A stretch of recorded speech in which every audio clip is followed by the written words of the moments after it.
What's up, guys? In this video we will be showing how to cleanse the eyelashes using the Yegi foam eyelash wash.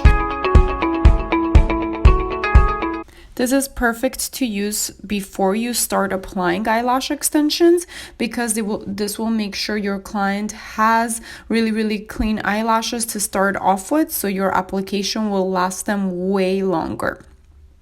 So you're just going to go ahead and squirt a little foam onto the brush that comes with the kit, and you're going to go ahead and just like that brush down as much as you can, get in between the eyelashes and clean it. Now the eyelash and the foam are the brush and the foam are really soft, so the client feels no discomfort and it's super gentle in the eye area. It actually feels really good.